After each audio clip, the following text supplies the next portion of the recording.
For many people around the world, when the country of Syria is mentioned, the thought of war, destruction, and extremism comes to mind. The conflict in Syria over the last decade has been a brutal one. It's been a war which has changed our understanding of brutality, and it has left the country and its people broken and divided.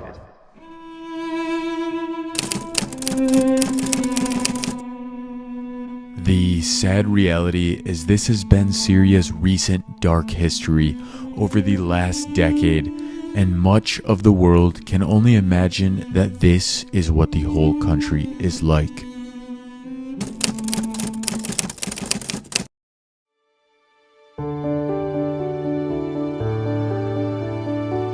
But what if I told you there is a whole different side that might be so different from what you imagine? A side that has rugged coastlines, ultra blue water, and endless lakes. A cuisine that is so rich in flavors that you look forward to waking up just to experience the flavors of breakfast again. A set of mountains seemingly untouched that would make you wonder if you were somewhere in Montenegro. This is the other side of Syria, the side that has been lost in the darkness.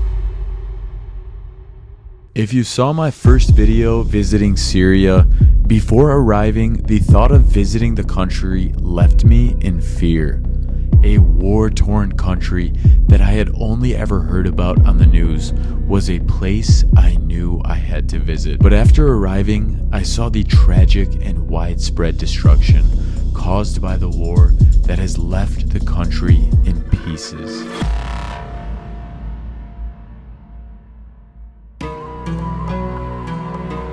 Although Syria is in brutal shape, I found some light inside of the country. My guide and now a good friend of mine, Ayub, showed me the true beauty of Syria. And today we are going to take you with to see what this other side of Syria looks like. The side the media would never share with you because it simply is not a top story. I want to find out if this other side of Syria is a place that you could fall in love with.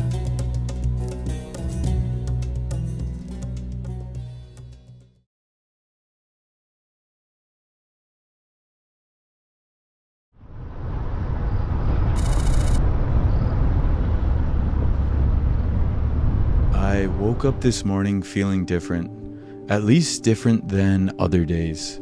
The sweet smell of fresh, brisk mountain air and a feeling of adventure gave me the same rush that I always rely on my coffee to give me. Maybe it was because the worry of being in Syria had completely worn off, or maybe I just knew today would be a special day. Oh, is that Turkey right there? Yes. كيفك؟ شرفنا. Welcome. شكرا. Nice to meet you. Nice to meet you too. Shukran. We're venturing right next to the border. This is going to be the closest I've been to Europe. I mean, I guess Turkey is Europe, but this side of Turkey is on the Asian side, so I guess that's probably debatable in the comments if I'm near Europe or if I'm near the Asian side of Turkey. But for ease of purposes, we're gonna say we're about to be walking right up to Europe. I think this is the closest I've ever been to Europe without being in Europe. Ayub and I headed over to the seaside area in the Kessab region of Syria, which sits so close to the border you can actually see Turkey. Locals have commonly referred to this region as the Montenegro of Syria. Oh, we've even got a little Bahar side restaurant right here.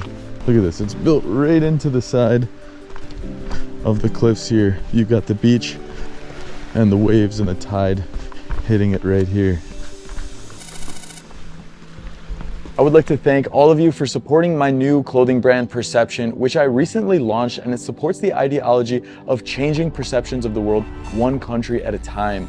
And so I've created a number of different items, one of them being the sweatshirt right here, as well as hoodies and t-shirts, both printed as well as blank, and you can check them out on my website, a link down in the description below. So thank you so much. Back to the video. Wow, that's crazy. That's literally the border. All it is right there is just cement barbed wire up at the top, and like the fence is kind of broken down there. But during the war, they built this wall between Syria and Turkey, and many families here have relatives on the other side. so it's now super difficult.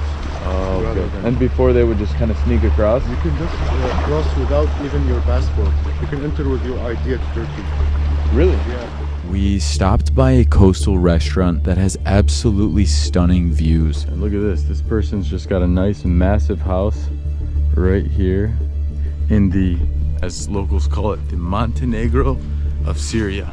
But sadly, we were the only people there. This is the unfortunate reality that hidden gems like this and the hardworking people who have no involvement end up being the ones taking the hardest hit. صباح النور كيفك؟ تمام. شكرا. Look at these views right there. That's crazy. Syria is home to some of the oldest and continuously inhabited cities in the world, making it rich in tradition, heritage, and especially the cuisine. Breakfast is served, and what we've got on the menu today is we've got some olives, we've got olive oil, we've got fresh za'atar right there, we've got, it looks like eggs, hummus, and what is this one? Some sort of like Shredded cheese. wow, so it's like a spaghetti looking cheese. And what type of cheese is that? It's salty and it's very famous in Aleppo. It's called shilal. Shilal. And then this one is the Sorki. sorki, and that's cheese also? No, better. Oh, butter right there. All right. Syrian breakfast ranks as one of my favorite in the world, with a wide variety of fresh vegetables, cheeses, eggs, and so much more. Some of these cheeses out here in Syria, when you bite them, they have a squeaky sound, and that's just, you can taste the freshness in it. Phenomenal. This place was quite an exotic one, to be sitting here and enjoying a meal so close to two countries that share things in common but are seemingly quite divided. انت ساكن هون كل حياتك؟ لا لا. بشتغل هون 20 سنة 20 سنة. هلو. تمام بس بعرف كل شيء هون يعني ايه بعرف كل شيء ايه. تمام تمام. شكرا يعطيك العافية. That's cool. Yeah, he knows this place quite well. 20 years living right on the coast. Not a bad place to wake up every day. Even when business is slow, hey, the sun's still shining and you've got peace out here. I was shocked to find out that before the war, there was no border wall here like you see today. The locals would walk back and forth to see family across these lands with simply just an ID card. Right here, we just had that whole meal for roughly about $10, $11 with this incredible view. Imagine this, in a lot of parts of the world, to have a breakfast that big would probably be like $30, $40. It was time to head over to another region of Syria that most who don't know Syria would never even imagine it exists. So we're on our way over to the Seven Lakes from Kessab, and it's about a 1 hour drive to the Seven Lakes from where we started in Kessab. And now we are cruising this way, and in this area you can actually see a little bit of reminiscence of war. Some of these houses right there, by a little bit, that's a lot, because there's full-on parts of those cinder blocks missing, some houses with bullet holes. What's the significance of here? Even though it's really rural, there's not really much going on here. Yeah, but they were trying to take the control of the whole country. Ah, okay. Every place were. Gotcha. So any land they could essentially take over as operating it, they were. Yeah, that makes sense. There are many misconceptions from people outside of the Middle East region who commonly believe that Syria is a country full of vast desert lands. But what if I told you that this is actually far from the reality? A portion of the country is considered to be Badia, or semi-desert lands, completely unlike real vast desert lands, and almost nobody lives in the Badia areas except a small population of Bedouin people. The majority of the country is filled with mountains, beaches, lakes, coastlines, and luscious green landscapes, being home to nearly 85% of the entire Syrian population that still resides in Syria. Let's zoom in a little closer to a place known as the Seven Lakes, or Sabah Buhayret, located in Mashkita in the region of Latakia. Alright, well you can see we're out here in the jungle area. We've got a lake sitting right here. This is not the Seven Lakes that we're going to, but this is a nice little view. Alright, we hopped out of the car. We're gonna get a closer look at it. So it looks like maybe this was once like a restaurant, or I don't know, maybe a school right there. Not too much going on over here anymore, but it's such a beautiful area. Look at this nature here. Just beautiful, luscious landscapes. lake here. You can hear some people over there. Just right up the road from where we were looking at the lake viewpoint, there is a spot to get something known as tanur. Kif kun? Maraheb. Oh, all right. So we're getting custom made here. All right. Yes, please. Amor maruf. Muhammara and arisha with made from milk. And شو كمان عندك؟ زعتر. جبنة إيه. Cheese.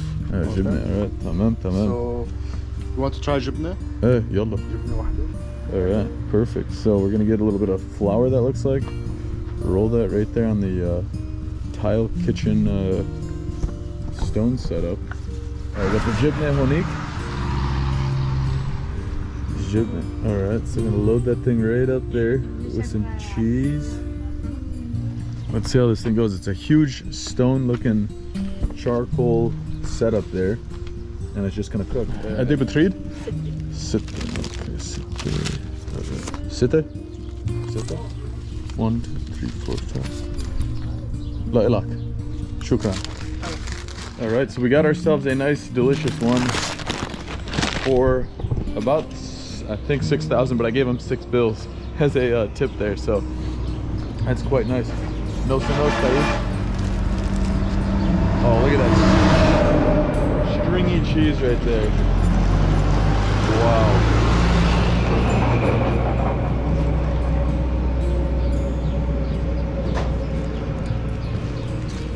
That's so good. That's like a almost like a mozzarella stick type of feel, where it's just got your stringy cheese coming right out. Katir taib. So that was a fatair tanur. Really good. Honestly, we just had that amazing breakfast back there, so I was pretty full. But anything with cheese, I've always got a little room left for that. Alright, we're getting to the local marina here. And from here, we should be able to find ourselves a little boat to take us out on the 7 lakes. When I first arrived, I couldn't help but think how similar a place like this is to a place I would have gone camping and boating when I was growing up. These 7 lakes is a popular destination amongst Syrian locals, especially during the high season. الدورة الكبيرة. تكرم عيونك حبيبي. أي واحد؟ هلا في هذا. وهذا شو؟ هذا برايفت؟ هذا عبدول الجماعة كله. نص ساعة عيون. طيب شو عندك الأسعار؟ معلم هلا كامل البحران مع اللفة حول الجزيرة مع جزيرة الغزلان. جزيرة الغزلان بنلف من حولها. هلا في جزيرة الأكواخ ما عم نقدر نصف عليها، المي طالعة على الأخير. والله هي احنا حابين نروح لهونيك. والله بياخذكم إذا بيقدر بيصف هونيك. فرجينا الأكواخ. إيه أنتوا ليش كم واحد؟ واحد هو. إيه أهلا وسهلا. شكرا حبيبي. إيه أهلا وسهلا. Over the next couple of hours, we went boating and got to see some of Syria's nature. Old school cruiser. So how long is this? Like a 45-minute cruise? Yeah. 45 minutes, and we're gonna see all 7 lakes? Yes. This boat will stop on the main island. All right, so there's even an island here, one of Syria's islands. So this will be interesting. Today we're going to be exploring the place where Syrians vacation. I'm out here on a boat on a lake right here in northern Syria on the western side, and we're going to be going to a few different places that before the war was super popular, but now years later there's still life, it still exists, but the country is beautiful. It's green, it's not a desert, and it's probably going to be much different than what the movies show Syria to look like. So let's go and explore this place. Out on the lake, you were surrounded by rolling hills, forests, and even an area to go camping. We're going to be going cruising here. We're not going too fast. We're taking the double here. And shukran Ali.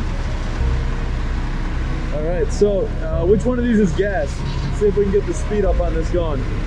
We got the boys a little scared right now, but have no fear, El Capitan is here. We stopped here and had some coffee with the local guys who run the campground. And here we go. Full speed ahead. I was impressed to see that despite how much Syria has gone through, a little hidden getaway paradise like this is still working on improvements, with building this boat as an example to be a future dinner cruiser on this lake. And we can go check out the Bohairet's newest upcoming restaurant. So how will they run the electricity to it? Through solar? Yeah. Sweet. So that's cool. It looks like they've recently repainted it, kind of given this thing a new makeover. We can go all the way up to the top right here. Sweet, so they'll set up tables up here, argele. They are working on the idea. That's great. And how much does it cost to stay at a place like this? قديش بكلف إذا بدك تستأجر كوخ مثلا لليلة؟ تقريبا من 200 ل 300. Around $15-20 per night. Per tent or per person? سوري. بالسوري بس قصدي لكل الكوخ. كل الكوخ كامل. إيه. كل واحد نحن. So you can get the whole cottage for that price. تمام حلو. This guy with his family, they used to live here, but then the water level get up, so their houses disappeared. Oh wow. How much?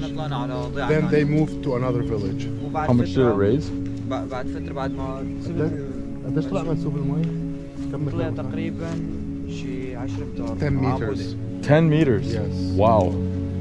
Oh, that's like 30 feet, guys, so that'll just swallow you. رجعنا لهون صرنا نفكر بهيك قصص. Then they come back and they start thinking how to invest their lands. So صرنا نكبر المشروع. they are working on that, but it needs time and effort. Wow. That's amazing. All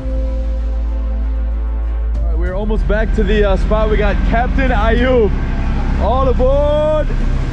Put this thing up in gear. Yalla, I don't know how to speed up with this thing. Okay, let's double that speed. We got another city to go to. After a couple hours and a quick $60 payment with this huge stack of Syrian pounds, it was time to move on to our next place.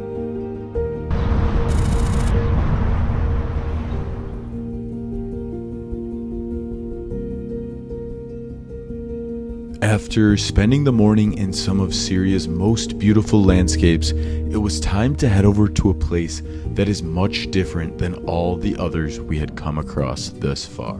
Sitting about 2.5 hours away from Sabah Bohairet is a city known as Hama. Hama, yeah, it's very known by the water deals here in Syria. And during the war, it's been affected by the war, but everything went back to normal. And in the countryside of Hama, there's some areas which have been affected by the earthquake very bad. Oh, but And some of the areas that we crossed on the way to Aleppo, they are like Hama countryside. Oh, that's Hama countryside. So that area was really affected by the war, but inside the city, No, not significantly. Yeah, it's one of the small Syrian cities. If we compare it with Aleppo and Damascus, Turkey, Yeah. here we can able to see. If you had never heard of Hama, at first glance you may mistake this place as something similar to a European city. All right, so we just got outside of the car so we can see this little riverside town, Hama. So it's kind of like, almost like a little European version of Syria. Just little canals running through here, bridge right across, restaurants all along here, and these old style water wheels going through. A nice little charming spot inside of the city. So I think this is one of the most, like, seemingly, at least in these areas, unaffected, besides obviously lots of parts of Damascus, from the war here. They've even got an I Heart Hama sign right down there. Hama is estimated to be home to a population of just under 900,000 people. Oh, there it is, the huge water wheel. The main one in the city. Yes. So this is almost like a European city down here. Yes. The most unique part of this city are the ancient norias, or giant water wheels. These impressive wooden wheels date back to the Byzantine era and were traditionally used for irrigation purposes in the gardens and fields along the Orontes River. They used to use it to bring the water from the river to their lands, like here. Oh, okay, for an irrigation system then. So even the water will walk through this tunnel on top, Yeah. leaking out from here, from the water wheel to walk. It's not completed because some parts are missing. But this is the Oh, okay. idea of the water wheel. Was that missing from the war? Or that's just the old No, structure? Before, yeah. that was not had. That's so beautiful. There is no engine or something, it just moved because of the water. Wow.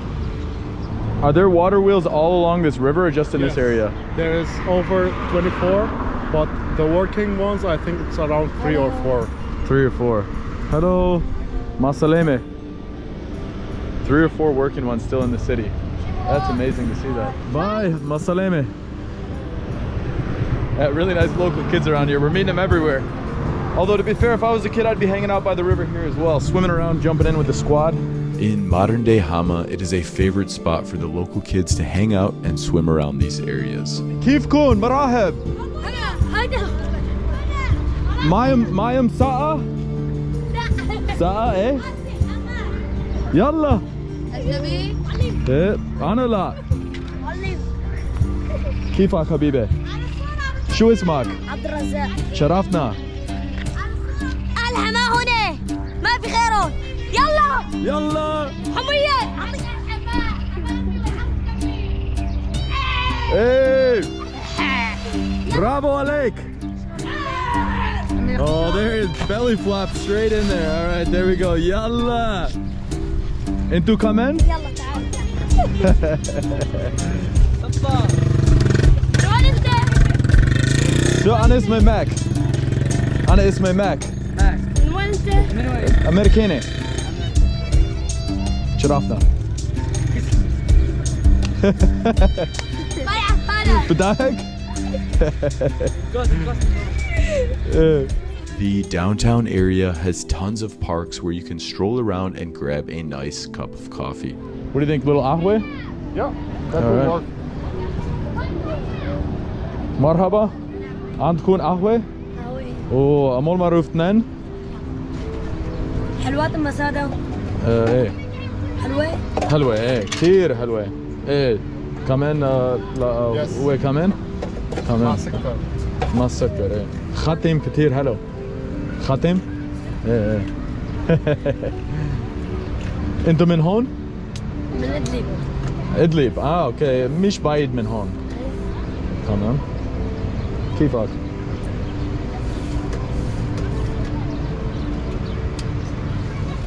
شكرا قد بتريد؟ 4 How much there? 10 لا لا يعطيك العافية فاضل خي؟ شكرا حبيبي.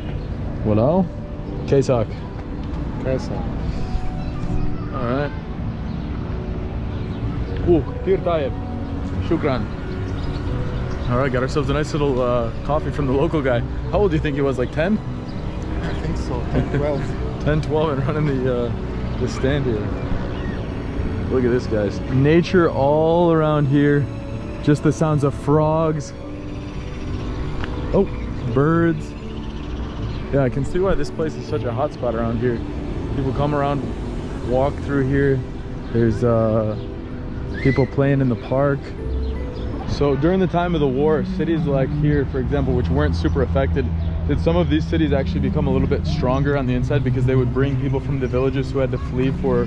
Yes, has more people after the war, but the war affection were mostly in the countryside. In the countryside, yeah. So essentially all the main cities were, they did their best to block them, with Damascus being the #1 priority. While Hama now has a lively and exciting environment, the city has had some dark chapters in the last few decades. With repercussions of the civil war, Hama in 2024 is one of the places in Syria that seemingly has the most hope. You can feel the life and hope for a better tomorrow in this city, despite the extremely challenging history that this place has faced.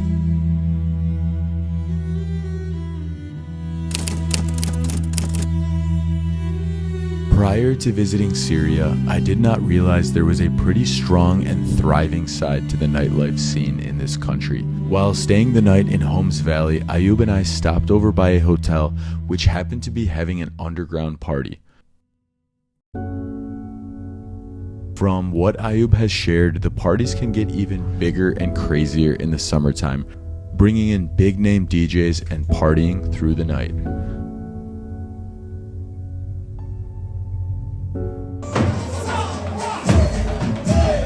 The drinking culture did not end here. There are also some really nice wineries you can find around the country as well, which we were lucky enough to stop by and experience the Jajur winery located just outside of the city of Tartus. All right, and here we are at the Jajur winery. and we're going to be the only ones visiting. So this is the first time this winery's been seen on YouTube, at least that we know of. So we're going to show you guys what this place is like and try some delicious wine. مرحب كيفكم؟ كيفك؟ هاي أنا اسمي ماك، تشرفنا. أول مرة هون بواينري إيه؟ لا إلك. شكرا. مستر يوسف زرزور صاحب المعمل. Here's the owner. تشرفنا. جوزيف. أنا اسمي ماك. شكرا. أيوب تشرفنا. أهلا وسهلا. جيت مرة واحدة أنا بهالزمان. كان معه كبير وبس كان أستاذ يوسف وقتها منه. صح. أهلا وسهلا تشرفنا. حابب ماك يشوف هيك بس المكان شوي. قلنا له إنه في عنا بيت أزرق هو شيء مميز، فحابب يسمع بس عن هيك. Okay. The owner was so kind and gave us a tour of the winery. Thank you so much. I appreciate it. All right, here we go. We are working now. You can have a look. Keep going. All right, so this is where the magic happens, eh? Setting up for a little something. Keep going. All right, so look at this. We got some nice presentation happening for a shoot today. All right, best wine in Syria. This is the tasting room. What makes this place special is this blue wine. So Mr. Yes. Joseph will explain about how he get the idea and start doing blue wine in Syria. Fantastic. That's amazing. I've never had blue wine in my life. Yeah, you will have now. Okay, let's have a tour inside the wine. يعطيكم العافية. So Mr. Joseph traveled to many countries Case to learn corn. more about how to make alcohol and how to develop this industry in Syria. So I think he been in Spain and a couple of countries when they do blue wine, and from there he get the inspiration. Oh, really? Wow. And the process to make wine. There's a full operation happening in the back here. This is the winery. This is the tank, concrete tank, and the concrete tank is open because we do the aerobic fermentation in this tank. Okay. At the beginning, do you have an idea about the process of making wine? I've learned a bit, but it's been a couple years. Okay. So we bring the grapes to the outside of the winery, and we have a machine we call destemmer, which separate the stems from the berries. Okay. We crush the berries, and then we throw them in this tank to start the aerobic fermentation, because in this stage of wine making we need some oxygen. Need oxygen, okay. Bacteria to populate for the population of, from the liquid from the wine, and we get a clear liquid here inside in this tank, and we pump them to the next stage, which is the secondary. Secondary is the anaerobic fermentation. And how many bottles of wine is each one of these? This is about 4,000 bottles. Oof, all right, that'll take a long time to drink. You ready? We're drinking a full tank today. The owner and his team who run this winery welcomed us like we were family, offering us many different wine tastings, like one of their most exotic, which is a blue wine, as well as a handful of other options. So this was the first size, I guess you could call it, container that the wine was made, and that gets what, 5, 6, 7, 8 bottles? That's right. Yeah. So there's just a few. So that was to cover you and the family for a few nights. And then after that, it's like, all right, let's upgrade to the next one and the next one. So there was Mafi Khatar during the Harab, eh? There wasn't anything here? In this place, not. In this place, not. Because it's hard to find. Nothing happens. Yeah. But I was in Malula, not here. My winery. You were in Malula. I started the winery in Malula, yes. Oh, okay. You visited Malula. Yeah, we were there in Bere. Yeah. You guys don't get too. They don't get too many Americans that come and speak in English or Arabic. The time here we spent was short, but a special time to meet the local Syrians who run a winery deep inside some of the beautiful and luscious green rolling hills areas in Tartus. Awesome time, absolutely delicious wine, and enjoy your time, guys. نشوفكم.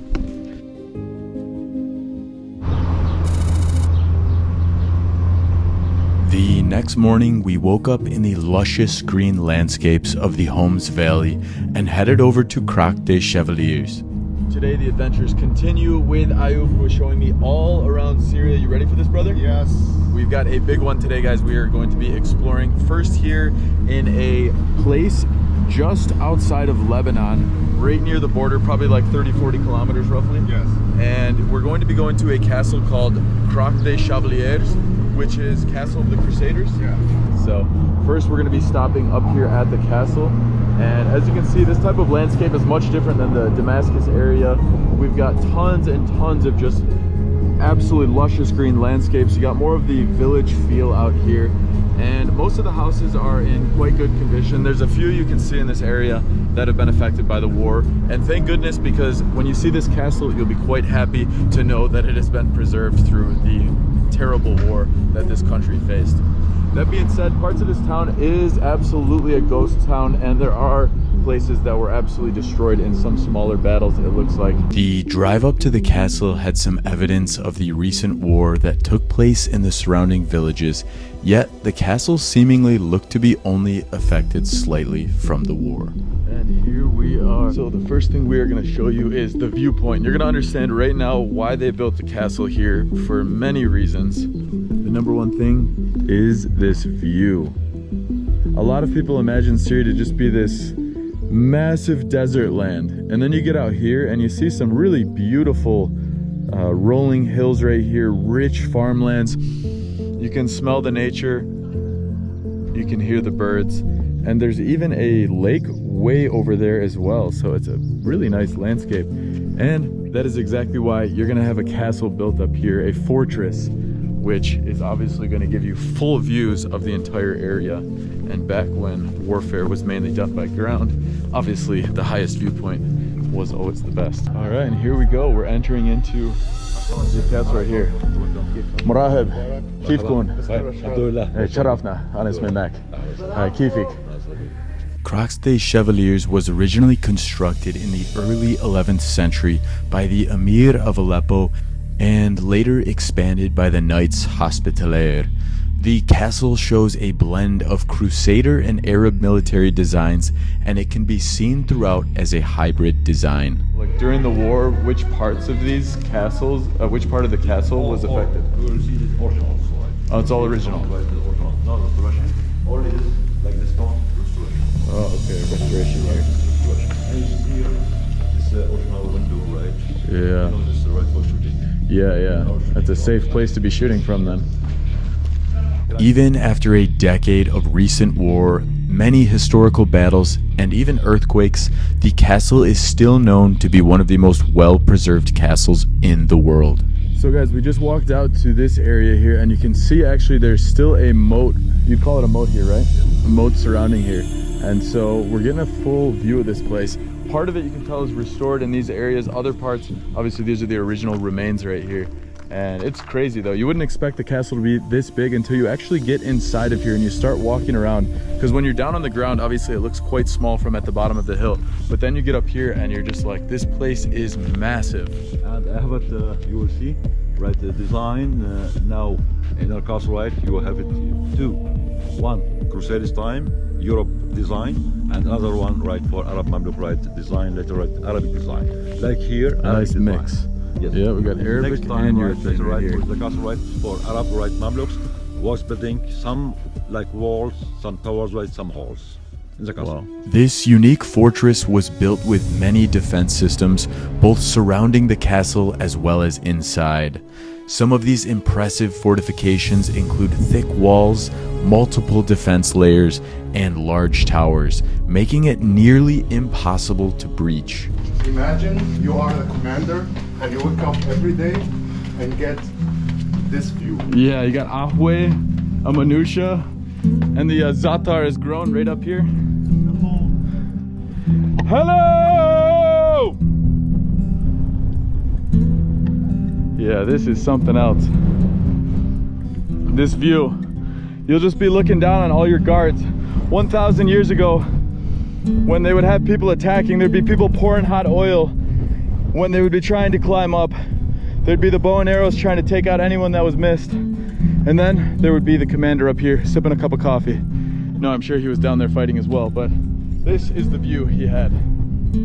During the recent civil war, militants occupied the castle for a period of time because of the castle's defense system, providing tons of protection, especially in the room that had once been used as a jail.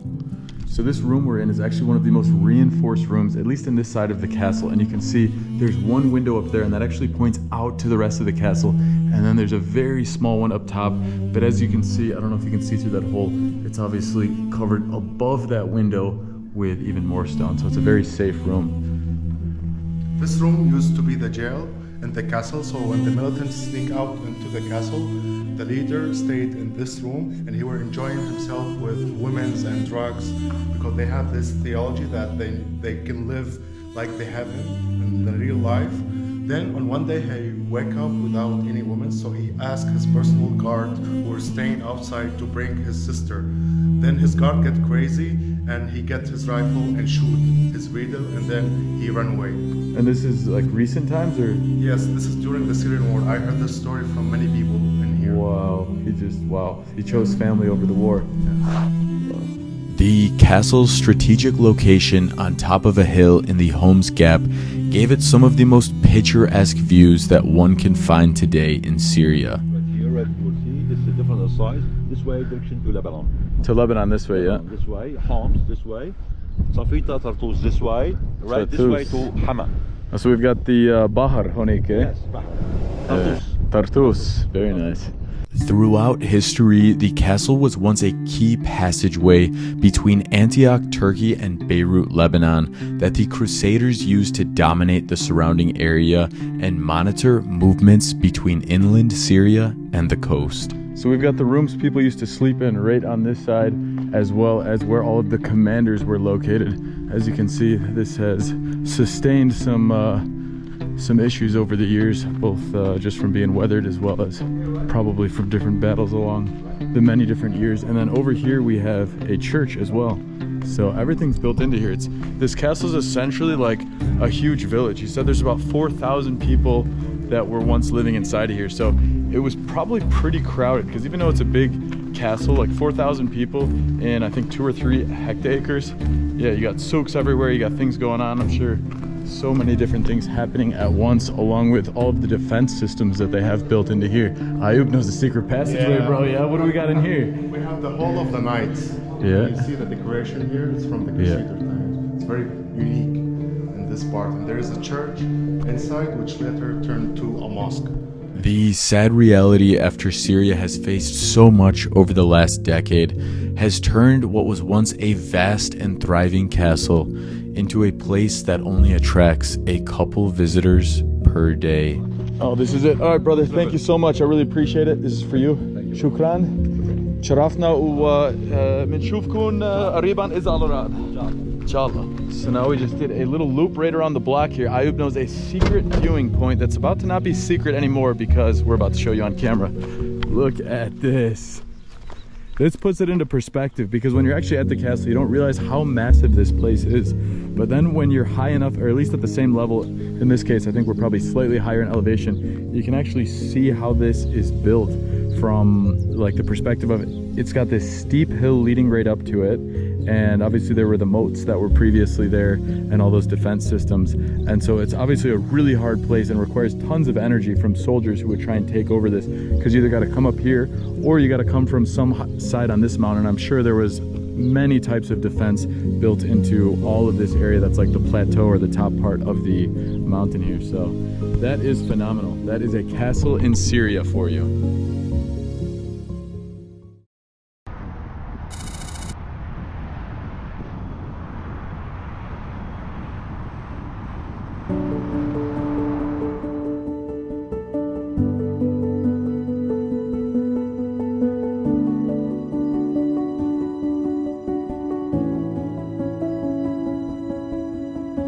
Our last stop on this trip is to head deep inside of Damascus and find out more about the life that exists inside of this city after the war.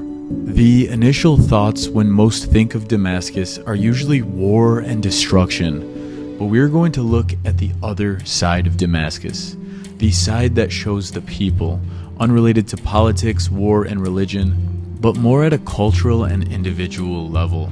All right, we are walking through the beautiful old town now, and we're gonna be checking out a couple of really interesting places. I, like many others with no previous experience in Syria, besides what we have heard in the recent decade, was shocked to find parts of the city are still full of life, despite the strangling circumstances that locals around the country face. And many shops and gummies and candies. Oh ho ho, that looks so good. Inside of Old Damascus, you can find so many kind-hearted people who will welcome you into their shops, like this guy who even held my camera and filmed me as I checked out his store. Let's see how we look with the tarbush. What do you think, Ayub? You ever wear these? Very good. Yeah, that looks good. Yeah? All right.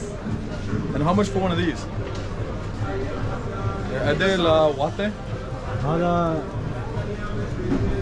Sounds like that price is getting expensive if he's got to think about it. We'll see what else is inside. Oh, so we've got tons and tons of them. Oh, هيدا أكبر eh? هيدا أكبر. بنراعيك بنظبط لك السعر. أهلا وسهلا فيك محلك ها. حبيب قلبي. تمام أنا بدي بس هيدا. بس طربوش 150 هلا هي 250 وهيدا 50. وشو اسمك يا خيي؟ It's 250 غازي. 250 it's like $17. For a nicer one, right? That's a good deal. Sorry, شو اسمك؟ غازي ماك شرفنا. أنا اسمي ماك. شرفنا فيك. Alright, we got the full-on cash transaction. شكرا حبيبي. شرفنا. على معك. حبيبي. Alright. Am I wearing the tarbush, right, bro? You wear this like this or like this? Yes, like this. Yeah, alright. Bye, Habibi. After walking around Old Damascus, we headed inside of the massive El Hamidiyya Souk.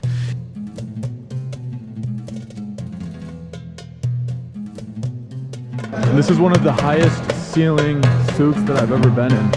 You can see how high this goes up. It only took a few steps inside before the locals welcomed us. This is one of the most famous. Shukran. The oldest. أنا أمريكاني. إيه. شرفنا. حبيب قلبي. Since 1895, this is the oldest ice cream. Box makeup. Oh, box makeup, that is tempting. Booza first, yeah. أنا أمريكاني. Yes, we're good. إيه حبيب قلبي. شرفنا. Inside of the souk, you can find an ice cream spot that has been open since the late 1800s, and it was not like any other ice cream shop I had ever experienced before.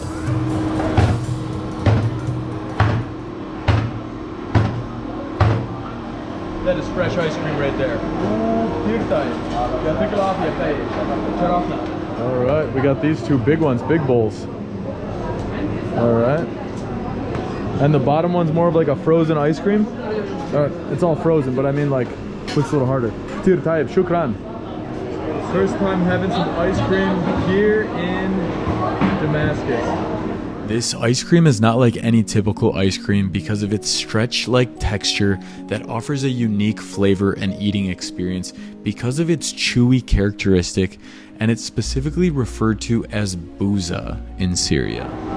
A very light ice cream. And you see that how it's almost like stretchy or stringy. This is just a small taste of what you can find in the souk.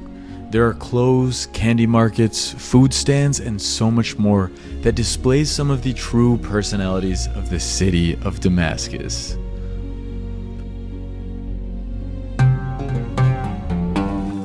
Alright, so fast forward a couple hours, my friends, we are going to be heading into a very special food market today here, which is only going on for 1 month per year. So as you can see, it's really lit up and we're going to be heading in now. Later in the evening, we stopped over by the Ramadan festival to try out some of the foods. It was one of those moments where I felt so many similarities to my childhood days back in the United States when I would go to that local fair, find some of those similar food stands, and a younger generation hanging out with their friends. Sometimes it's so much easier to find differences between cultures when, if you take a step back, we're actually much more similar than most would even realize. The cuisine here was impressive, but the interactions with the locals here are truly what made this place so special for me. كيف كون؟ كيف كل شيء؟ Oh, هيدا جيش؟ جيش? All right, let's test this one out. Chicken shawarma. Ooh. لازم نجرب ايه؟ يلا مول معروف. أكتر حبيبي؟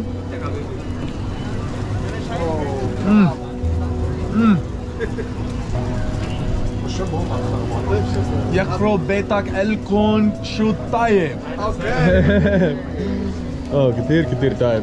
لأنه نحن جرب مطعم كتير فبس وطي شاورما مع توم ودجاج مول معروف. شكرا. So you guys can see the shawarma is cooking all around here, and I can tell you having a little taste of that chicken was quite nice. We've got the fresh chicken happening over there, kebab style, and then oh yeah, look at that thing burning up right there. And I love how here in Syria they mix it with a little bit of that oil, and then it goes right on that heated part, and then that's what gives it that like crisscross marks right there. And look at this, super fast. Qudsia-Syria, shukran. I think this is the fastest restaurant we went to, yeah? And look at already. Oh, jeez, there we go. And look at that, already on there. You've got the toom dripping right out the side. Oh yeah. So pour it. So that's the best way to do it. They're using all the juices that fall down from the chicken to essentially use it on the other chicken, and then you just keep getting that infusion of constant flavors. That looks fantastic. And you can see some of the toom coming right out of the side right there. Put it right under the hot press, and that looks quite delicious there. At first I was like, I don't know if we have enough room for another you know, full-on meal for the stomach, but you see the shawarma and you can't say no. You can never pass for shawarma. Oh, and look at that right there. Shukran. Oh, you ready for this, Khayi? You gotta do nose to nose. Hey. Too much. Yeah, I'm ready for it though. That looks fantastic. Oh my god, you can just see all the grease in there. Oh yeah, well done. Shukran.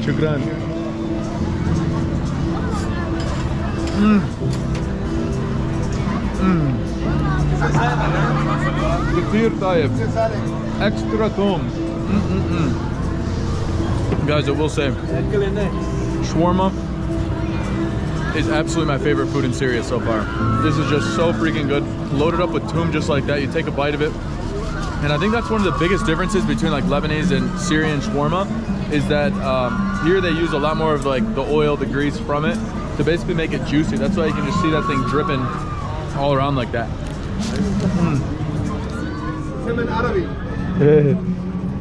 Oh yeah. After trying nearly half of the foods around the marketplace, it was time to get some sleep. So during the war, probably one of the main things all of us are asking who haven't experienced it ourselves is, was Damascus affected much by the war? And from what Ayub's told me, the main capital city is where the Syrian army put the most amount of their defense to keep the capital city from being taken over. So out in the suburbs, you'll definitely find some, you know, reminiscence of the war, but inside of the city, it wasn't affected as much. There were still tons and tons of checkpoints, but in terms of the architecture, most of it inside of the city was completely untouched.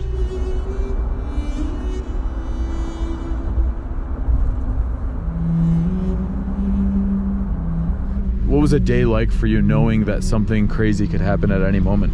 Yeah, sometimes it was not very safe because militants used to stay on the outskirts of Damascus and attack the city with mortars.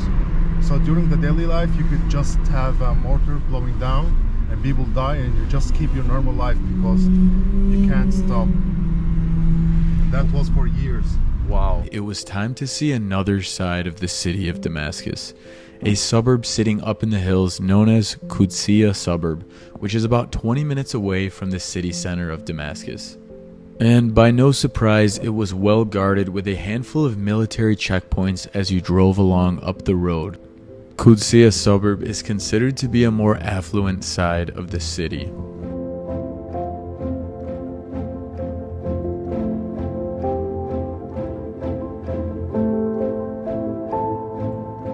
Once we got up here, it was surprisingly quiet being this close to Damascus. You can only hear the wind and distant sounds of the local mosques.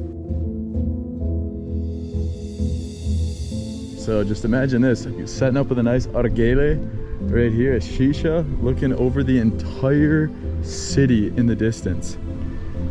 And so, wow, look at this. The views are incredible. And here, because we're up on top of the mountain, another like 400 meters higher in the air, you can feel a little bit of a breeze. You're much more in nature here. Nowhere near as busy, but quite a beautiful viewpoint here. Pathway leading up, and what's great to see is like this is a huge open area and there's not that much like litter and things right there. So yeah, this is super cool to see this place from up here. We stopped by a local spot to get some coffee and had a chance to meet some local high school kids while trying my best to interview them in Arabic. You go for tourism in Latakia? ليش بالمناطق تبع الجبلية فيها مناظر حلوة. راح نروح We go to the mountains in Syria. كتير حلو. كتير حلو. و بدمشق أي مطرة؟ بدمشق. في باب توماس صالحية. The old city. The modern part of the city. تمام. هيدا مطرة بدمشق. How do I say it's like the best place for people to come and chill like during the days? أحسن مكان الواحد يروح فيه يسترخي مع إطلالة هون نظيف. ضاحلاتي. She said Latakia and the other one said here. And here. أي أرجيلة أحسن. حمود نانا؟ لا. تفاحتين. أبل؟ دبل أبل. إيه ساعتين. شربت حمود نانا بطرابلس بلبنان قبل يومين. ايه تشرفنا انبسطت كتير. يلا مع السلامة. Later in the day, we headed back down into the city and stopped by a place I never expected to find in Syria, which was the Four Seasons Hotel. So I had to stop by and see if this is like the Four Seasons I have seen in other places around the world. It literally is a barricaded building inside of here, so you got that full concrete wall protection. Four Seasons Hotel right here. My guide Ayub happened to know another tour guide who worked at Four Seasons and was kind enough to show us around. Hi, كيفك؟ It's my friend Olga. مرحبا. She will show it. ايه بحكي عربي. تشرفنا. ايه هلا. منيحة؟ ايه. Olga, she's working here and she will show us around. Okay, كلك ذوق. يلا. So this is the best hotel in the entire country, right? Yes. Yeah, amazing. أول مرة هون. And so how long has this hotel been here? 2005. 2005. Amazing. Yes. Now we have extra bar. Oh, sweet. This one from amazing bars here in Syria. Oh, look at this. You got the full-on lounge in here. Marhaba.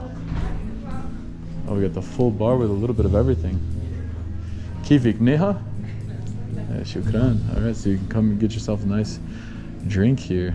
That's definitely tempting. كل يوم كمان also في عنا حدا بيعزف هون بالبار saxophone. Saxophone come in. We have someone who plays saxophone every night here. Wow. We need to stay here when I come back to Damascus then. It's very nice. Yeah, the kid. Yeah, this is great. Shukran. يعطيك العافية. You can take your argile. Oh, all right. There we go. This is where I'd be hanging out for sure. Argile in here. مرحبا. شكرا. كله منيح. انت كيف؟ شرفنا. شو اخبارك؟ رواق ما في شيء. اهلا وسهلا. هيدا مطر كتير حلو. نعم. هيدا هوتيل كتير حلو. كتير حلو؟ فرحتنا فيك. شكرا. Let's go now to M Sharif. Okay, perfect. from here or All right, let's do it. Amazing. شكرا يعطيكم العافية. try our edit because it's very عندكم حمود نانا؟ yes. أكيد لازم. Okay, now we are in M Sharif. M Sharif. And this is the Yes, this is Lebanese Syrian mix maklutin. Yeah. for Ramadan, only for Ramadan. Okay, very nice. We got the tarbush, right? Yes. Tarbush. When you also hear from Lebanon, Yeah. you have to try it also. Oh yeah. I know Lebanese food pretty well. I've been 19 times, so first time it's in Syria though. Yeah, so this is it. All right, look at this. What an entrance. Oh, we got ourselves, I'm not gonna lie guys, my favorite cuisine in the world is Italian. So you guys have Italian here too? Betab? Italian, I like that. Yeah. Wow, all right. Oh yeah, I can smell the pasta. In Ramadan, we take our iftar here. So Iftar here, yeah. because of that, you see some decoration. Pasta, pizza. Every Thursday we have an Italian buffet here. Yeah, from yeah. 8 to 12. Oh, look at this view right here. So right over here is the Ministry of Tourism on this side? Yes. And then right here is, which means? Anjad? Ah, okay. So, so that's how you guys met in the university? Yes. And then you guys stayed in contact and... Friends also. Yeah, we always go out together. Oh, very And nice. travel together inside the country. And Nice. now she wants to be more into the tour guiding. Ah, awesome, awesome. So when is the pool open? Like during the summer season? During June. Oh, during June. All right. Starting from June. Oh yeah, we'll have to come back and take a swim. 2 pools. Yes. Yeah. One of them for kids. Oh, for kids, okay.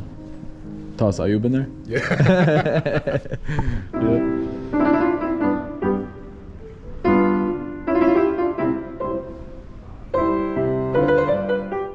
Hey, كله منيح. Yeah. كله تمام. Okay, Yeah. it's good. Yeah, that was amazing. Wow. One of the most exotic pianos and one of the most exotic piano players. So we got to see the best of both worlds. Awesome. Well, that was an amazing tour. Thank you so much. Thank you for your coming. To finish up the afternoon, we headed up to see a viewpoint of Damascus in one of the local parks. This side of the city, you could feel peace looking out into the skyline. And we've made it up to the viewpoint. Look at this. Truly the best angle to see how massive of a city Damascus is. I mean, it stretches from this mountain all the way here. We have like 180-degree views of it. And right there is like the, or one of the largest flags in the entire country. This is the biggest one. It is the #1 biggest one, yeah, right here. That is beautiful. And it just towers over the city. And it's nice, like when you're up here, you get a little bit of that feeling of nature out here, get out of the busyness. And it's a relatively quiet park right here. So In the evening, it will be full of people. in the evening, okay. Yeah, so this is probably, do people come here for sunrise too? Yes. Because the sunrise is straight this way or that way? And also think that to way. practice, so some people go to run in the Tishrin Park, the biggest one. They run here and enjoy a coffee or something in the morning. Oh, that's great. On the way out, we had to grab another coffee from these local guys who were sitting at the bottom of the park. Oh, أمور معروف في أصبع اثنين؟ شكرا شكرا يعطيك العافية. اهلا وسهلا. Turkish coffee? إذا بدك. اللي بدك اياه. All right. وعطي نسكافيه أمور معروف. Nescafe. نسكافيه لا كمان؟ Yes. 3 3 in 1 or black? 3 وواحد. واحد اثنين. كتير طيب قهوة؟ تمام اثنين تمام. كمان لحاله إيه. ولا معه؟ لا بس 2 3 بواحد. بلا هدول. شكرا. All right. الو. أنت من دمشق؟ تمام، هيدا مدينة كتير حلوة. اهلا وسهلا. شكرا شرفنا. خلونا على حسابنا عمي. Oh yeah. What was that last part? شو الطعم؟ عم بقول خليها ضيافه على حسابنا. He said the coffee for free. حبيب قلبي بس لا شكرا شكرا. اهلا وسهلا. انت خيي. تسلم. انتم اخواتنا عمي. نحن اخوي مثل ما الله. انتم بلدكم. انتم بلدكم. اكيد حبيبي. انتم اخواتنا. حبيب القلب. بس حكي The two gentlemen operating the little shop, who had so little, were insisting to not let us pay, as it is in their culture to be extremely hospitable to guests visiting. It's moments like these that leave the strongest impact on me.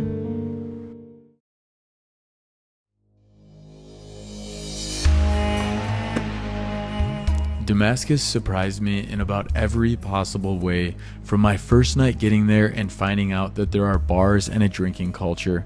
Yeah, it's pretty awesome, guys. So my first day here, I've got some lads from the UK here that are joining us for Last Supper for them. You've got some tappies from Wales. Yeah. Taffies from Wales. All right, all right. Taffies from Wales. All right, all right. So we'll be having, it's their Last Supper and it's my first one. So we'll be sharing a nice, delicious Lion's what? Milk. Lion's milk right there. All right, so this is we're gonna be chilling here, having a nice beer in Syria. We got the blue lights in here. Kifak. All right, we're trying ourselves a Syrian beer here. So beer of Syria called Afamia. So this looks great. Let's see what type of alcohol percentage we've got in here. 4.5%, not bad. And the beer is ice cold, nearly freezing. I can barely hold in the hand. Oh yeah, they know what they're doing out here when it comes to making a beer. I was also lucky enough to experience the traditional hammam. And if you aren't familiar, I'm going to show you a quick glimpse of what this experience is like. So we just got inside of the hammam right now. Shu ismak? Abu Day? Sharafna. Hey, he's got the tarbush on now. Looking good. All right, so what's step number one? Next up, we're going to get the shoes on there. And we've taken the shirt off, so now it's time to do it. So we've got the full hammam right here, and let's do this. The process involves moving through various rooms with differing temperatures, starting from a warm room for relaxation and sweating. Oh, we've got the full steam room in here. All right, here we go. Then to a hotter room for deep cleansing with steam and scrubbing.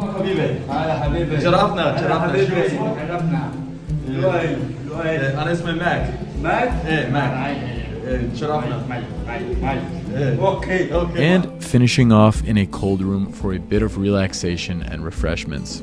The experience is not only about cleanliness, but it also serves as a social gathering spot for locals in Damascus.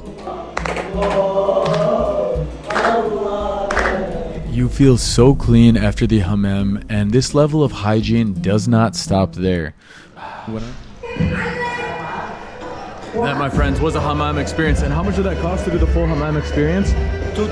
$2, wow. And there was probably like 7 people involved, so that's pretty amazing. That was awesome. I feel absolutely incredible. Shukran, Habibi. Sharafna. All right, that was so good. High pressure, full quality experience right there. How often do you go? Once a month, because I have to shower every day in my house. Yeah. In the morning. And I guess if you do that too much, because it takes the top layer of skin cells, so if you're outside it burns you, right? Especially if you give yourself to the massage guy, he'll break your bone. Yeah. All right, we're gonna see if we can get ourselves a haircut here at the most VIP barber shop in the city, known as Touch of Art by Mohammed Nameh. كيفك حبيبي؟ تمام. شو اسمك؟ محمد شرفنا. أنا اسمي ماك. ويلكم. شكرا. هيدا هلا تاتش اوف ارت. تاتش اوف ارت. تمام يلا. تمام. ويلكم. شكرا.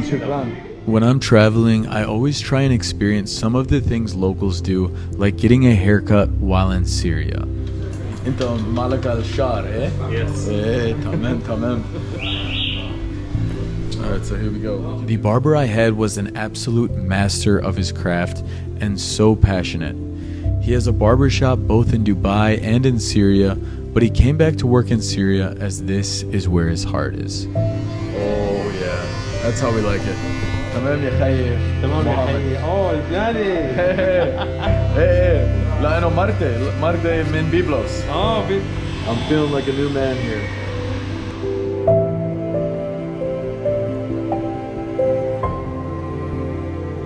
حبيب قلبي شكرا. حبيب قلبي شرفنا. شرفنا حبيبي. نشوفك اكيد قريب ما تطول. انت ورفقاتك. ساعة اكيد 100%. يلا.